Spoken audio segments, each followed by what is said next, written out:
Yes, yeah, a close investigation. Anyway, we now will turn to our final presenter of the morning, Antorip Choudhury. And Antorip has some sort of crossover similarities with the previous presentation by Anaga in that he's been very interested in a linear morphology, but using it under different conditions, and also, in a way, exploring its sectional potential in terms of the way in which it might handle topography and orientation as part of a more joined up approach to looking at one cohesive site in the Lee Valley. So in Antorip's work, the focus has been a little bit less on the floor plan of the dwelling and a little bit more on the overall urban layout associated with the kinds of sequences and juxtapositions you can achieve with the linear morphology. So Antorip, I'll turn it over to you. Thank you. Thank you. So the thesis is called Towards New Care Ecologies on River Lee. A significant shift has offered in the way healthcare is being perceived and provided, with a growing emphasis on care being a part of our home. It has essentially become a part of our life. And this shift in our attitude towards care extends to the sphere of education as well, where a broader concept of health and well-being has taken root. Educational institutions are no longer solely focused on the development and providing academic instruction, but they have become these holistic centers of students' overall mental health and well-being. While education has always been institutionalized, when we think of them being softer and being part of domestic setting, they typically fall into these categories that tends to use the sectional potential of the building to distinguish between an educational facility to what's sitting on top of it. But they are not integrated in the sense that the spirit of education does not bleed into the domesticity, and the spirit of the dwelling does not bleed into the educational school. And with care being proliferated into our homes, we typically see these facilities that are really focused on providing solely focused on providing accommodation. And they tend to look towards a hyper-privatized model, and they are placed generally in close proximity to hospitals. But if you were to shift away from this trend of condensed hospital and care facilities to distribute these services to places where there is a larger ecological benefit, where there can be amongst landscape and waterscapes, let's consider an area like the Clapton Common, one that's sitting in the inner periphery of London, that provides a similar setting. When we look at all of this, we see that is largely dominated by these terraced row housing, and time to time we see these larger accumulations that happens that suggests that there are job opportunities, services, and institutions, but these terrestrials are not particularly oriented towards mutual aid and care. The inner periphery that's sitting in between two north-south armatures of the River Lee and the A10 has a fragmented parcelling, and with the lack of heavy east-west mobility, the place becomes a quiet solitude for placing care environments. The area is rich in landscape with the River Lee and the Springfield Park. But when we look at these images, we see that they are not integrated with the dwelling units in the sense that we want to protect their value, but make them part of our dwelling units. And historically, what used to be industrial sheds along the riverfronts have been increasingly recognized as the civic spaces, but Lee doesn't do any of this as well. The current morphology is characterized by the overuse of linearity that's seen in the linear estates, the industrial sheds, the repeated nature of the terraced housing. And there's a strong orientation to the way things are being built, as though these mobility patterns are the driver of the community, and it's been going through a lot of changes as active mobility grows in importance. But the type does not sit well with these crossovers between these institutions of care and the domesticity. So if you were to vision a strategy that consolidates and brings services into this corridor, there are a lot of conditions that each of them can take a benefit from using linearity. But the three key conditions that can drive transformational change in the area lies within the north-south armature links, that's these links, and the immediate mobility conditions across the mobility armature, and bringing civic life using topographical influence to the waterfront. So there are three different versions that each of them work with some sort of pairing, where there's a collective and outdoor axis that works on different levels. And we shift away from this condensed repeated core system to a deck axis. And we would like to test the potential of these decks being more than just a circulatory environment. So the deck then is not just a physical feature, but it becomes a social one. It becomes a living and collective identity. So what's not being achieved in a single aspect corridor unit is the bringing of the civic spaces that begin to accommodate next to your dwelling units. So it could be a place where students can learn together, adults can do urban farming, adults can cook, and it doesn't stop us to believe that one of these could become a library space or a music school. And we already see this happening in Kitagata apartments, where this is being achieved in a structural and a formal way, but it wasn't just thought from the perspective and the orientation toward the opportunities of care and learning. So it has got to do with the extension at the depth of the deck, the particular kinds of relationship it creates with, establishes in terms of privacy with the dwelling, and at the same time creates this openness. The perimeter deck, it revolves around the building and starts blurring these lines between the civic life and the domestic life. The internal facade sequestered and forced to locate the entryways, and at the same time the facade breaks down and it creates these niches where users can come out, sit, and engage together. And we begin to get these layered relationships where the life begin to get this layered relationship where there's a kind of a filtration system. So sometimes open and progressive, and other times it's closed. And this layering within the dwelling, it allows us to create these inside-out relationships where the users, where the premise of the dwelling, it shifts and extends into the deck, and we create this connection with the neighborhood. So if we consider decks just not for us to open up effectively towards the natural surrounding, but also be generous enough to accommodate these winter gardens and large workspaces. The double height creates this institutionalized relationship where care and learning starts to proliferate on the ground floor level, while there is the living units resides on the top. And it works much like the Barbican, which has this innovative approach towards the decks being much more than a transitional space. They become these green vital areas. And all of this has to do with the treatment of the deck. So when Park Hill was being reconsidered, they reconsidered their approach towards streets in the sky.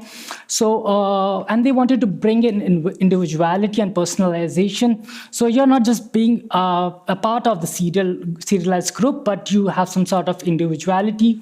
A point that's being made much more stronger by Zumthor in the Homes of Sydney Citizen, where you begin to see this pattern, this rhythm that's been created by these personalized objects placed by the residents.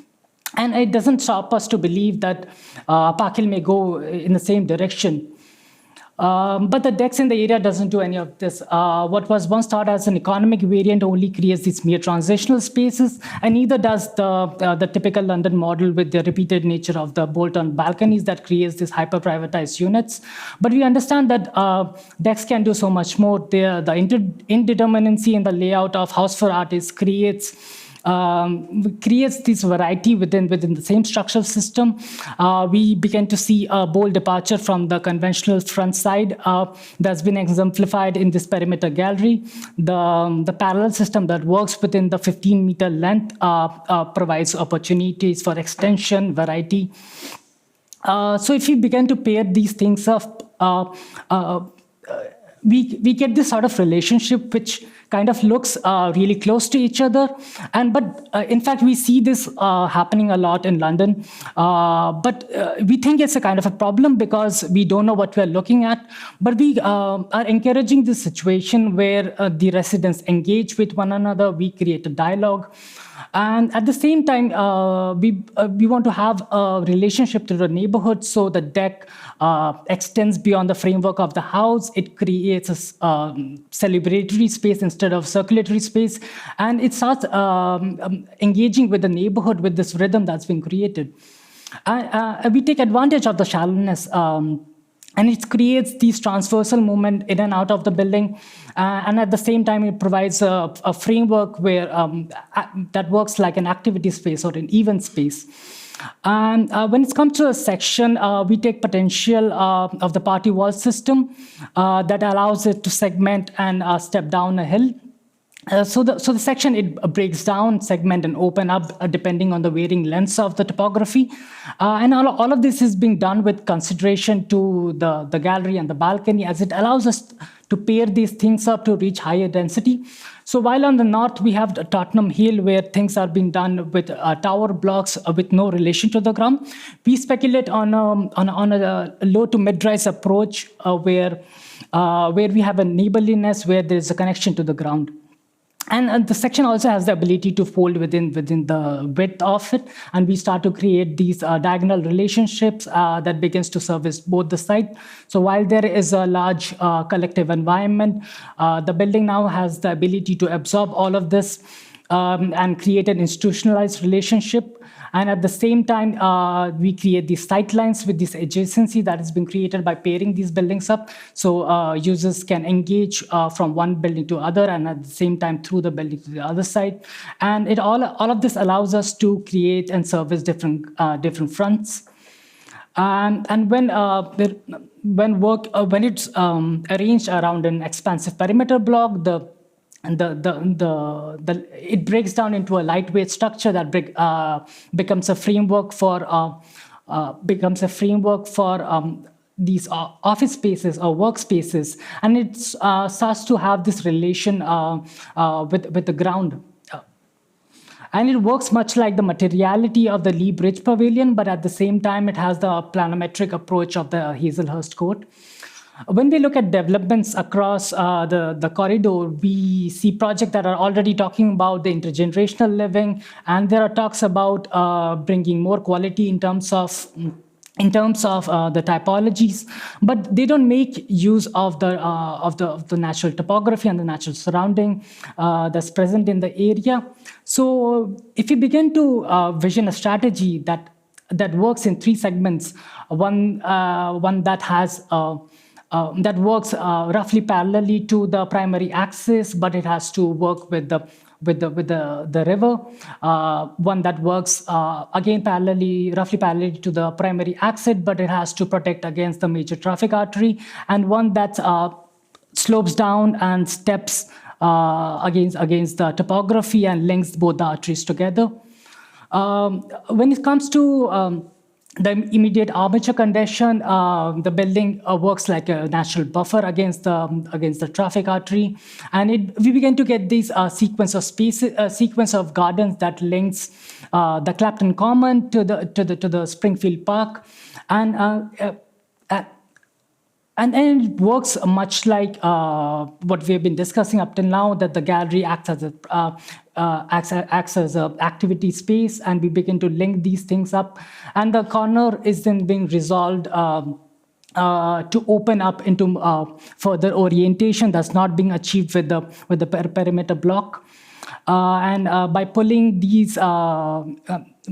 point block out, we create these communal spaces in between, and we get this generous apartment that has expansive views. So what it ultimately gives us is a series of 5 pocket gardens. Each of them have a distinctive quality, while the central garden becomes a public one with a different approach to the elevation, and the point blocks then sit in the landscape, and it opened into expansive views of the Springfield Park and the River Lee.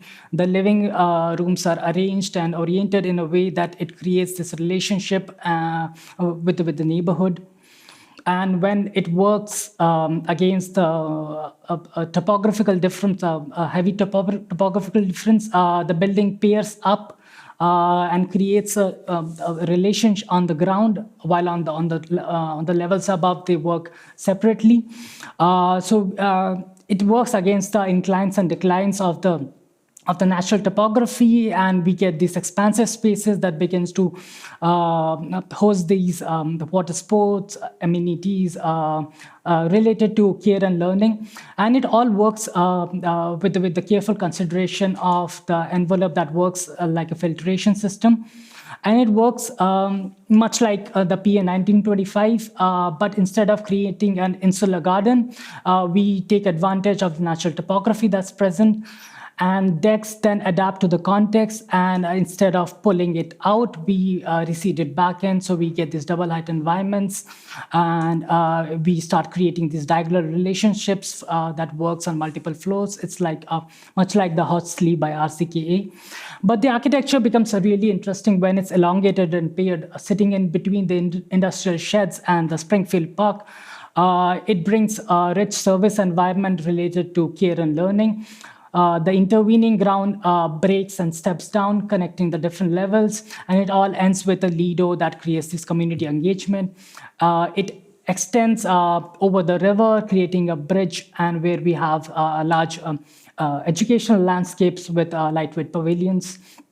And the footprint of the building is linked with the environmental strategy to address the potential water rises. And when it meets the A10, it begins to work like a large service space, a neighborhood center that works parallelly with the existing primary school, and it becomes to extract the functions of the primary school into the nature of the building. And all of this works with a system of the 7-meter grid, much like the en bloc depot, that allows us to phase these things up. So it all works with a system. And it doesn't, the morphology doesn't stop us to believe that while all of this is low-cost housing at this point, it could also become an office space or a musical school. And it creates a hard edge that belongs to the community, and creates a softer edge on the other side that belongs to the residents. Yeah, thank you. Thank you.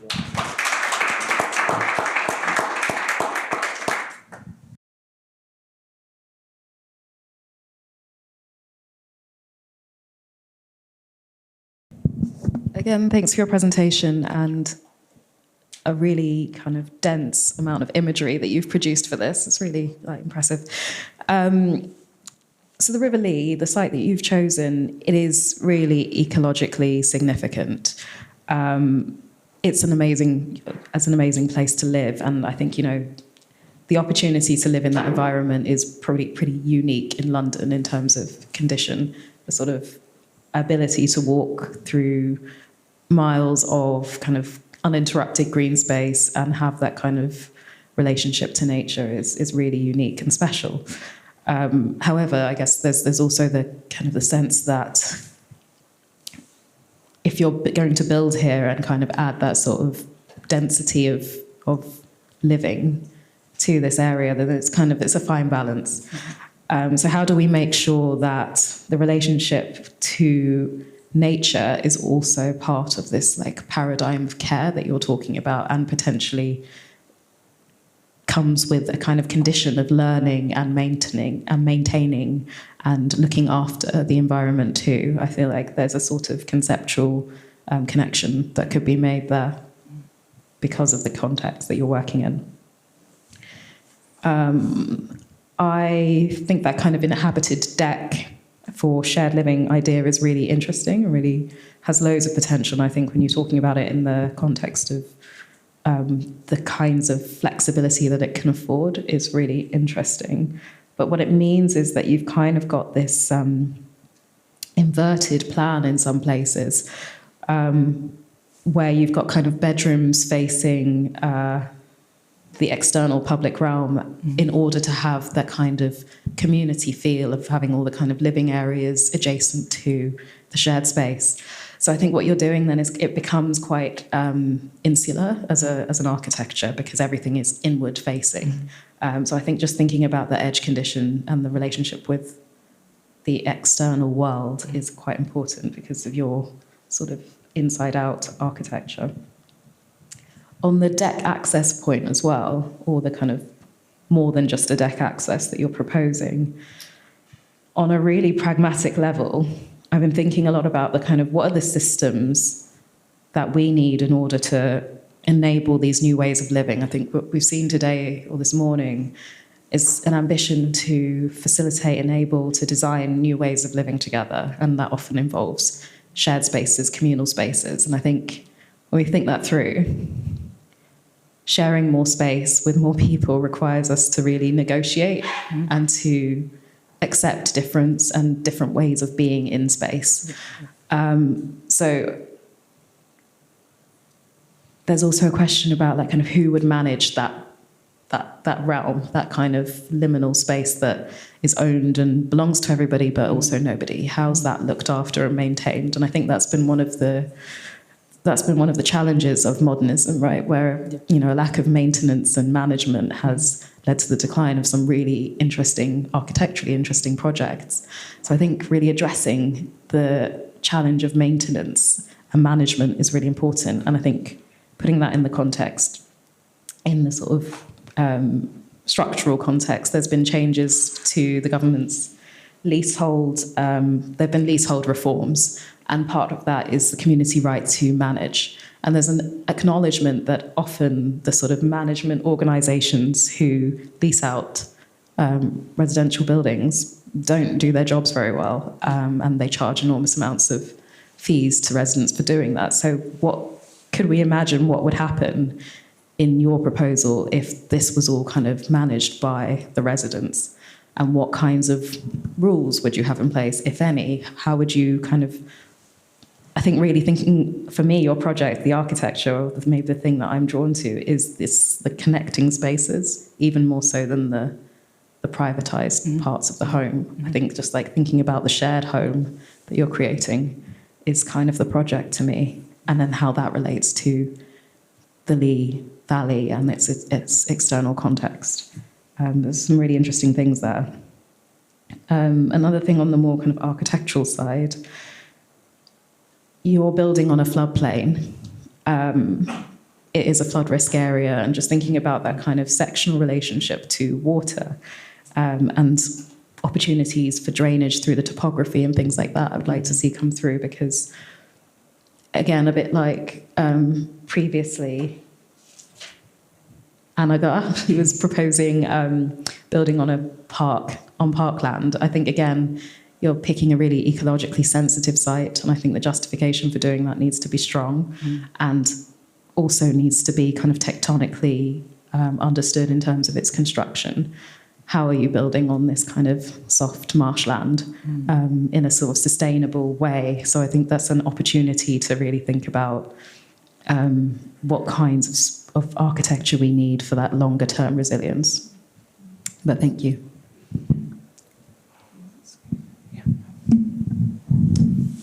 Thank you. There was I think, really great presentation, great images, a lot to take in, a lot of things that you're looking at. And in a way, I almost wonder whether it's too big, just in terms of there's so many themes, it feels like you could really hone those. more in less sort of maybe not such a huge ambition in terms of number of sites, but just to address some of those sort of ideas, and then not necessarily in a very ordered way, but just some points that I sort of set down. I mean, I think I'm really interested as well in these shared spaces, but I think the types of homes and who's in them is so important to understand, and in a way to recognise that on this strange British Isle, we're very different to our European counterparts, and we do really need often sort of defensible space and a sense of privacy. But when you're looking at, say, homes for elderly and maybe even students, then of course that creates a sort of potentially a different relationship to shared space. So I think it'd be good to maybe or develop that a bit further. I mean, the previous proposal where there was more of a sort of defensible space to sort of homes seems quite fitting for certain types of living, but other types of living, as with care homes and so on, would welcome, I think, more of a sort of open relationship. But I mean, in a lot of projects we deal with the relationship of a living space to a deck and the fact that people can walk past, and how do you sort of feel that you've got a connection but also not feel like someone can just, really overlook everything you're doing in your home. So those are parts of the sort of challenges.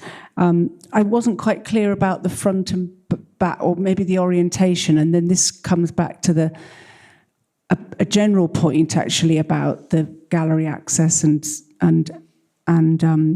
orientation and looking at how these can become really useful devices to manage overheating and so on. But I think you have, well, that's a sort of different drawing. There seemed to be one where there were two blocks where they both are oriented in the same way. So you've got bedrooms facing shared areas, communal spaces. And I think that's something, the sort of notion of front and back. I mean, I live in a development where it's three sort of linear, some 1970s blocks, and two are oriented to the street in one way with more bedrooms at the back, and then the other one's flipped because of its orientation, which is, again, this is looking back at sort of developments or modernist developments, was often the way things were done. But then it does create a slightly odd relationship between bedrooms and their relationships with living spaces. So that's maybe that was perhaps the drawing that picked that up on. I thought that was interesting. Again, you've focused on smaller clusters, which is helpful with these types of decks. And there seems to be something interesting about the plan form and the sort of party or the linear structure and rhythm that does seem to lend itself to flexibility. Yeah. So it'd be useful to see how that could work. And one of the things I think is really interesting is looking at, there's the intergenerational housing idea, but also about how homes might adapt over time and whether there's a spare space that's for visiting people or do you like a granny annex. I don't know if I should say that actually. But so and it seems like there's some flexibility on that, and it would be lovely to look at that comparatively in plans to see the way in which it could accommodate different types of layouts, which you may or may not done. Why did I write? There's a term you used which I thought was really brilliant, and I'm going to remember it when you were referring to the sort of the big blocks with the bolt-on balconies as hypergravitized blocks. I think is what you said, and I wrote that down and thought I'm going to hypergravitize blocks with these sort of. I think I meant hyper-privatized. I see. I thought you said hypergravitized, so that's interesting because I sort of thought, in a way, there's something is like that because these sort of linear like zones of bolt-on balconies. Anyway, so I heard that, but I thought that was, well, my interpretation was a great term, and I think I did have another note. But no, thank you. I think going on to the ground floor, there's so much to say. When I look at these projects and all of them, I think, wow, wouldn't it be amazing if we could create these wonderful ground floors with all sorts of amazing spaces? But it all, in the sort of world of development, everything has to be sort of paid for, and someone, whether it's getting an enterprise in, or who manages it, or is this something that's cross-subsidized by something else? I mean, when you look at big developments, to ensure that they're viable, there's so many factors to play, and so my sort of very cynical head, when I look at these things, thinks, oh, wouldn't that be great? But it would be really difficult to achieve that. So I think it is useful for you to sort of understand more how the challenges of creating really, really valuable sort of shared amenity and uses, and how challenging that is. One last point, sorry. London, the vernacular, the language of the buildings, yes, so that's one thing I was thinking about with some of the images, and the sort of with the galleries and the sort of structure, and the frame is sort of how this language, how it sort of sits within sort of London and its identity. And I think that's relevant for all of the projects presented today. With galleries, we've done projects where they're very much linear elements, and they sort of feel like they're they're added to the external envelope, or where the sort of galleries are sort of more carved out of a sort of a building, so that you've got a greater sense of sort of mass.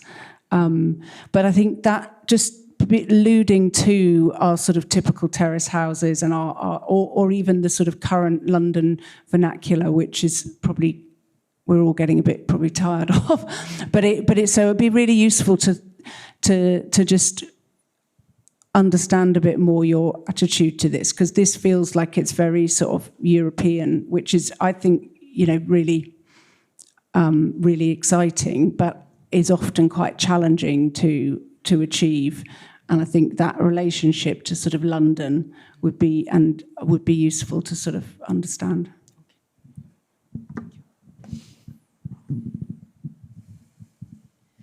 Well, first of all, thank you. Like everybody said, a really huge amount of work.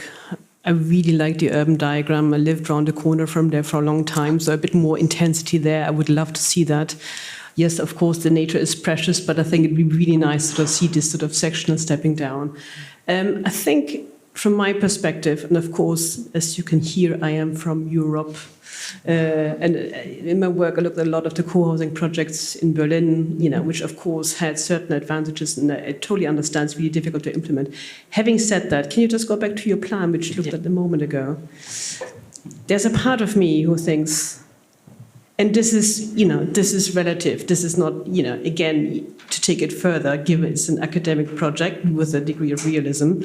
If it's all about integration, what I really enjoyed about your project, it reminded me of a lot of these new learning landscapes. If you look at contemporary schools, contemporary universities, and where you have the idea of learning streets, which then link to classrooms. And of course, that in itself was always an issue for a lot of teachers, that you have suddenly open classrooms to these larger spaces. But in a way, that discussion reminded me of yours. And in a way, I wonder, you could almost be a bit more extreme and maybe a bit less polite how you integrate. To me, these stacks could be internal, they could be rooms, they could be workrooms. There's a part of me who thinks right now, and I love these decks, don't get me wrong, but right now they still look a bit like a polite extension of where you put your wellies before you go into your private realm, right? And of course, it would be really, really interesting if these could be inhabited spaces, which maybe even cross over uses or something like that. Yeah. And of course, that is difficult to negotiate with privacy, but some of the projects in Berlin, and again, I understand it's a particular condition which has ceased now for economic reasons. If you look at the way in which the flats then were configured by the inhabitants, and of course, them being cooperative meant they had a lot to say in the development of the structure. Their flats were often not very standard. And right now I look at your flats, I know you didn't have enough time because you took on so much. I get that. But there's a part of me who thinks, if it would have so much space, I'm not sure if I would have 2 standard large bedrooms. Would I not have smaller boxes to sleep in and having much more space to do my work or whatever? So I think the next stage for me would be both, on the level of the plan and the section, to really work much harder about what does it mean? How would I live? Like many of us, I live and work in my place. Mm-hmm. So how would I live in a place like that where I could maybe share my workspace on the outside, be willing to forgive some of my privacy, and then reduce my own, degree of privacy inside? I think that for me would be the next logical step of exploration, and then also see, could there not be some uses in terms of learning and exchange and community higher up? Does it have to be, the thickened ground and then you've got resi above? Mm. Would not be the next step, would be, could you pull it apart, could be both more aggressive and explore how little would some people really need to live, and then share other things. Yeah. But this is, nonetheless, great presentation, great drawings, lots of potentials, so, it's not a criticism per se, but I think in terms of next step, yeah, one could push it even a bit harder. Thank you. Just to follow on what you're saying about the plan, Katharina, I find it fascinating how students develop really exciting new diagrams, but then they populate it with the cells of the most standard kind of arrangement of that. I was actually commenting a few days ago, still asking to get rid of TV screens in some of the rooms, saying, guys, who of you is actually spending day in the living room watching that screen, and that's how you arrange your life? So in a way, that's a kind of a general comment, not just to your plans, Antorip. I think it would be really interesting to look at the plans not furnished. Can we understand the diagram and the potential of the diagram without relying on this heavily inhabited plans as if, this is one way to do it, but obviously there is greater design resolution in your real plan. So that point that was made earlier by Katharina when Annaga presented her work, is it future-proof in a sense? Can we imagine the structure doing more than just being that wonderful linear residential building? I think it's relevant here as well. Can we think about linearity as designed for future adaptation? And normally we say that no, actually future adaptation of linear form is extremely problematic, and we tend to go towards the deeper floor plan. Now, I think you are suggesting a different way of inhabiting with those almost shelves, if you like, how we can start thinking about different uses and working with crossovers between different uses in a linear form. So that's an interesting line of thought. My second question or sort of observation, I think, Joanna, you made a really important point on identity, London's identity, and one of the biggest thing we work on as practitioners in this city is how we justify choice of style and how we justify what we want our buildings to look like in their extremely strong context, vernacular context. And there are different versions of vernacular. And I'm sure every single practitioner in this room had to think about how we are going to present our work as complementary to that existing context. Now, of course, I don't think Jana is saying that it needs to look like or feel like the existing. That's not how we would normally work. But there has to be a narrative that allows you to talk about identity not just based on style or based on some kind of feel of the place, but in terms of how we live today and what we prioritize and how we build today. What are those kind of decisions that are driven by innovation in construction methods? Mm-hmm. So I think there is a lot there, and your insistence on frame and that kind of filter is not something that you were just preoccupied with, but I think you haven't spelled it out. So that's something that is worthy of talking about, so it doesn't come across as just, well, those architects come from, I remember once I was told, those architects come from Berlin, I don't come from Berlin, and tell us how to build in the city. So you don't want to come across as someone who came from Berlin and tells us how to build, because you prefer the architecture of Berlin. Clearly, there is more than that. But thank you. I agree that the amount of work accomplished here, which prevented you from the kind of resolution that you could have if it was one and not three projects, it is impressive. It is extremely impressive. I think there's, just building on quite a lot of this, I think there's a big question of where the architecture comes from. And to me, this is partly to do with representation. And of course, we're doing a kind of a theme of two, because the two of you have done something similar, that you've resolved a level of domesticity in plan, and then you've presented quite detailed renders or kind of quite frontal axonometric drawings. Beautiful drawings, but they fit within two ways of describing space, and they leave out other forms. What you're describing in your plan is a series of party walls, which one could infer learns from, London Terrace housing. It has a certain rhythm. It establishes a rhythm within a very particular landscape, which is a very sensitive landscape. And then you're playing with the openings in those party walls in clever ways to define different ways in which the space can become adaptive or can become shared. But then what's described in this axo here is facade that denies the party wallness of that rhythm that you've established. And I think there's sometimes other forms of representation that would help you find the scale of the intervention within that landscape and to define, perhaps in more abstract diagrammatic ways, the modulation of that rhythm across the site. And then out of that, you get a materiality, you get a deviation across the different housing units, and there becomes perhaps more capacity to be playful with something that is suddenly not a domestic space, or something that meets the ground in its flooded moment. And I think that some of those devices actually would be helpful. There's a prevalence of, it's not offense to you or to anyone else, of this kind of pinky red render, which is sort of hints at a kind of brickiness that might be concrete. And it slightly sits on the fence. And I think sometimes if you can establish where your architecture is going, then also you can be inventive within that framework. And that's super important, because there's enough sort of sensible, really nice housing in the world. But actually you have a fantastic opportunity to innovate and to be playful and to find a new typology that maybe is a little European, but in the best possible way. Yeah. Okay. Thank you. Earlier, Katerina was suggesting that there's perhaps something bolder that could be done with galleries, in the sense that they might have a different reading, take that idea that it's more than circulation further. And if we do pick up on your interest in the school, then we might ask the question, how is the gallery used as a supplement to the classroom within a school?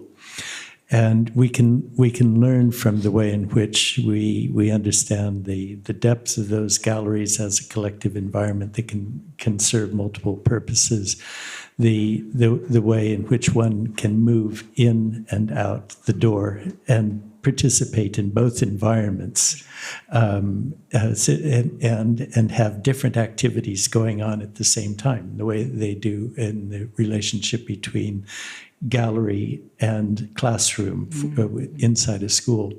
But it raises, I think, another question, which is, you started with the idea that there are things that are happening in the world of care and education that might drive a value proposition in developments like these. But I think where I think some of these comments are pointing towards is that we might start to ask, how do you show through your registration of the spaces as distinct locations, as distinct kinds of spaces, that they also involve a changing way of caring or learning as a collective activity. And the possibility of then thinking about the differentiation of space, I think, starts to take on a different way of being described, both visually and in your narrative. Because what you tended to do was to use a kind of schedule of possible functions, rather than a kind of description of the way in which people would actually work together and distribute their attentions within a space. So I think you've set up a really beautiful framework but it also allows us to see how much is missing, in a sense, from being more decisive and bolder in some of the key areas. Any other comments? Joe? Sorry, just to, it might be worth looking at some of the sort of gallery access blocks from the turn of the century, or sort of Victorian examples. There's some lovely ones in Marylebone. Mm-hmm. They have sort of metal decks, but they're all inhabited, and it's they're quite different, as well as sort of 1930s. There's lots of examples of those. But one thing reminded me of as well is Golden Lane, which you may have been walking around, but actually that was one point I didn't make earlier. The step section was really interesting, but actually trying to avoid non-residential spaces overlooking residential, because Golden Lane is a brilliant example of where that doesn't work, and you can see people really trying, closing down because you can look into their homes. But you've obviously been referring to Golden Lane, it seems. I don't know if it... No. All right, thank you. Okay. Yeah, thank you. Well, I think given that it's 1:00, we'll draw this to a close. Antorip, thank you very much. It was a really nice project to finish on with lots of provocative ideas. Thanks very much. Thanks so much.